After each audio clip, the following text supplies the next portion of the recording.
तो आइए student start करते हैं अपनी आज की क्लास, जिसमें हम आगे बढ़ाएंगे मैथ्स का टॉपिक रेशियो एंड प्रोपोर्शन।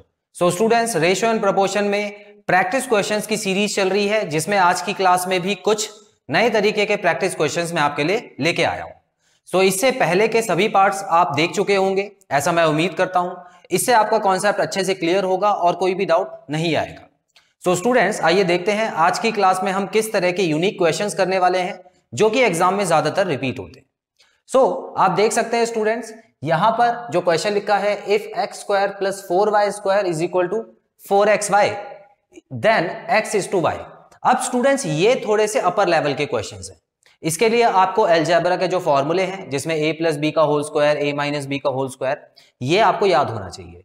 और अगर याद है तो आप क्वेश्चन देखते ही समझ गए होंगे। स्टूडेंट्स, अगर मैं इसको सॉल्व करूं तो देखिए कैसे होगा। ये हो गया x square plus 4y square, और मैं इस नंबर को भी अगर यहां पे ले आता हूं तो ये माइनस में आ जाएगा, इज इक्वल टू यहां पे 0 बचा।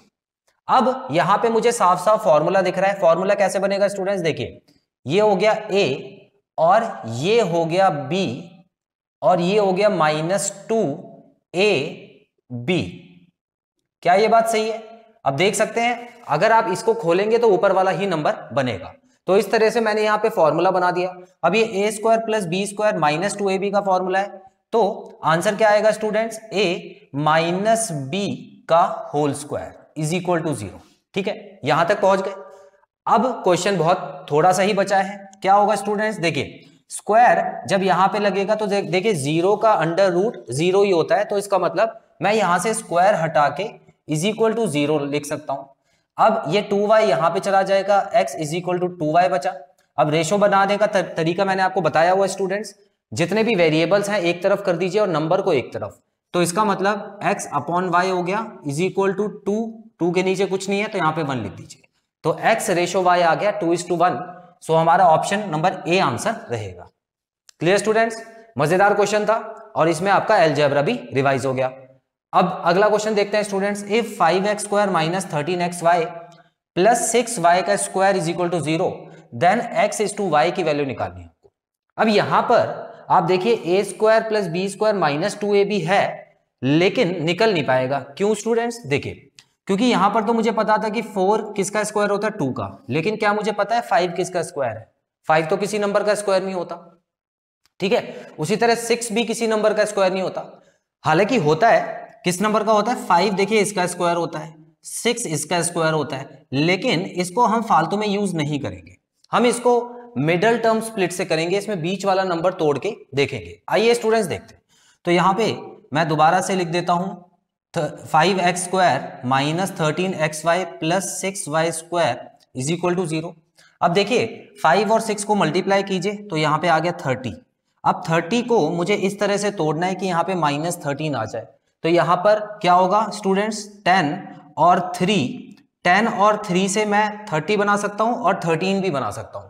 तो इसका मतलब मुझे कुछ इस तरह से लिखना होगा, यहां पे -10xy -3xy, ताकि ये 13 बन जाए, और प्लस 6y का स्क्वायर। अब स्टूडेंट्स, मैं क्या करूंगा, यहां पे पहले दो में जो भी कॉमन आ रहा है वो देख लेता हूं, जो कि आ रहा है 5x, तो यहां पे x माइनस 2y बचा। और बाद के दोनों में क्या कॉमन आ रहा है स्टूडेंट्स, -2y कॉमन आ रहा है। तो देखिए 2 तो कॉमन नहीं आ रहा, सॉरी 3 कॉमन आ रहा है, -3y कॉमन आ रहा है। तो इसका मतलब यहां पे बचा x minus 2y is equal to 0। अब देखिए दोनों नंबर में ये वाली चीज कॉमन आ रही है, तो अब मैं क्या लिख दूंगा स्टूडेंट्स, x माइनस 2y को जो भी कॉमन आ रहा है वो निकाल देता हूं। देखिए इन दोनों को कॉमन निकाल दिया मैंने इस तरफ, और जो बचे हुए नंबर दोनों हैं वो साथ में लिख देता हूं। तो 5x माइनस 3y यहां पे आ गया इक्वल टू 0। अब देखिए स्टूडेंट्स, ये भी 0 के बराबर है, ये भी 0 के बराबर है, तो मैं कैसे लिख सकता हूं इसको, x minus 2y is equal to 0, और यहाँ पे 5x minus 3y is equal to 0। अब मुझे रेशोज निकालनी है। ठीक है, अब देखिए रेशो कैसे निकलेगी, जैसे यहां पे किया था ना, बिल्कुल वही काम करना है। x is equal to 2y है, y को यहां भेजिए, x upon y is equal to 2:1। तो एक रेशो तो आ गई 2:1, और दूसरी रेशो क्या आएगी स्टूडेंट्स, देखिए 5x is equal to 3y कर दीजिए, y को यहां भेजिए, 5 को वहां पे भेजिए, x upon y is equal to 3/5 आ गया। तो दूसरी रेशो आ गई 3:5। अब यहां पर देखिए दो आंसर आ गए हैं, लेकिन घबराने की जरूरत नहीं है क्योंकि ऑप्शंस में भी देखिए दो दो आपको आंसर दे रखे, तो या तो ये आंसर होगा या ये आंसर होगा। अब यहां पर हम कौन सा ऑप्शन चुनेंगे स्टूडेंट्स, देखिए 3:5 और 2:1 वाला ऑप्शन चुनना। गलती से इनको आगे पीछे करके ये वाला क्वेश्चन मत चुन लेना, ये वाला ऑप्शन गलत हो जाएगा आपका, और ना ही ये सिंगल सिंगल लेना।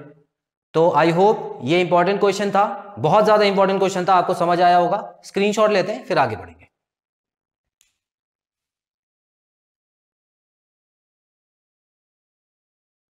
तो स्टूडेंट्स क्वेश्चन 3 की तरफ बढ़ते हैं। लिखा है if A B is equal to 36 then which of the following is correct. So students आपको इसमें क्या करना है, देखिए ए और बी को मल्टीप्लाई करके 36 दिया हुआ है। अब यहां पे आपको हिट एंड ट्रायल मेथड लगाना है। हिट एंड ट्रायल मतलब आपको एक एक करके ऑप्शंस चेक करने हैं, क्योंकि इसका सॉल्यूशन तो कुछ खास हो नहीं पाएगा। तो हम क्या करेंगे स्टूडेंट्स, ऑप्शंस चेक करते हैं। अब देखिए स्टूडेंट्स, यहां पर अगर मैं पहले ऑप्शन को देखूं तो ये हो गया a/9 is equal to 4/b। क्या ये हो गया? अब देखिए यहां पर इन दोनों को मल्टीप्लाई कीजिए, ये हो गया ab और ये हो गया 36। ये लो ऑप्शन नंबर ए ही आंसर है, ठीक है ना। ये देखो ab इज इक्वल टू 36 आ गया ना, तो इसका मतलब ऑप्शन ए ही आंसर है। हालांकि मान लेते हैं ऑप्शन ए नहीं होता तो हम और आगे बढ़ते हैं। यहां पर देखिए 9 ऊपर लिखना है, a नीचे लिखना है, 4 ऊपर और b नीचे। अब देखिए इसको क्रॉस मल्टीप्लाई करके हमारा जो आंसर आना चाहिए था वो नहीं आ रहा है। यहाँ पे 9b is equal to 4a आ रहा है। और अगर इस तरफ और बढ़ते हैं students, a/18 is equal to b/3, तो यहां पर भी अगर देखिए इसको इससे काट देता हूं तो a इज इक्वल टू 6b हो रहा है, यहां पर भी नहीं आएगा। और a/6 is equal to b/6 में, तो ये दोनों कट ही जाएंगे, तो a इज इक्वल टू b भी आंसर नहीं आ रहा है। क्लियर? तो इसका मतलब हमारा जो आंसर आएगा वो ऑप्शन नंबर ए आएगा। क्वेश्चन 4 की तरफ बढ़ते हैं students. If 20% of p plus q is equal to 50% of p minus q, then p is to q, तो आपको रेशियो निकालनी है p इज टू q की। बच्चों वाला क्वेश्चन है, देखते हैं। 20/100 लिख सकता हूं, ऑफ की जगह मल्टीप्लाई बाय यहां पे p प्लस q लिख दिया, इज इक्वल टू 50/100 लिख दिया students, multiply by p minus q लिख दिया यहां पे। इतना क्लियर? तो इस तरह से वही जैसे इंग्लिश को मैथ्स में चेंज कर दिया मैंने। अब देखिए स्टूडेंट्स, जितना भी सॉल्व होता है सॉल्व कर दीजिए। ये हो गया 1/5, तो इसका मतलब मैं यहां पे लिख सकता हूं p plus q/5 is equal to, ये दोनों कट के क्या हो जाएगा, 1/2 हो जाएगा। तो यहां पर मैं लिख सकता हूं p माइनस q/2। अब क्रॉस मल्टीप्लीकेशन, क्रॉस मल्टीप्लाई कीजिए इसको, और मल्टीप्लाई में आपको पता ही है ये वाला नंबर दोनों से मल्टीप्लाई होगा और ये भी दोनों से होगा। चलिए अब देखिए मैं शॉर्ट में कर रहा हूं, तो यहां पर जब p को देखिएगा, p को, तो ये 2p यहां पर है और यहां पर क्या है स्टूडेंट्स 5p, तो ये 2p वहां जाके माइनस होगा तो क्या बच जाएगा 3p, तो यहां पर तो 3p आ गया। अब q की बात करते हैं, देखिए यहां पे 2q है और यहां पे माइनस में 5q है, तो ये माइनस वाला 5q जब यहां पे 2 से ऐड होगा तो 7q बन जाएगा स्टूडेंट, 7q। अब देखिए मुझे क्या करना है, p और q की रेशो निकालनी है, तो मैं q को यहां पे भेज रहा हूं, 3 को यहां पे, तो 7/3 is equal to p/q। So answer आ चुका है 7:3, ऑप्शन नंबर सी। याद रखना है स्टूडेंट्स कि जो भी आपको रेशो निकालनी होती है वो पहला वाला नंबर ऊपर होना चाहिए, ठीक है। यहां पर मैं अगर p को नीचे भेज देता तो q/p आ जाता, जो कि गलत होता। तो आपको अरेंजमेंट जरा देख के करना है। तो इसका भी स्क्रीनशॉट ले लीजिए स्टूडेंट्स। उसके बाद एक क्वेश्चन होमवर्क में।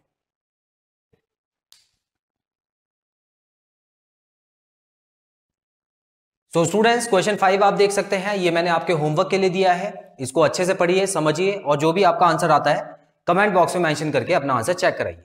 सो स्टूडेंट्स यहां पर रेशियो एंड प्रोपोर्शन का ये पार्ट खत्म होता है। आई होप आपको सभी क्वेश्चंस अच्छे से समझ आए होंगे और कोई भी डाउट नहीं होगा। सो बहुत जल्द मिलते हैं अपने अगले पार्ट में। Till then students take very good care of yourselves, have a nice time, God bless you, bye bye.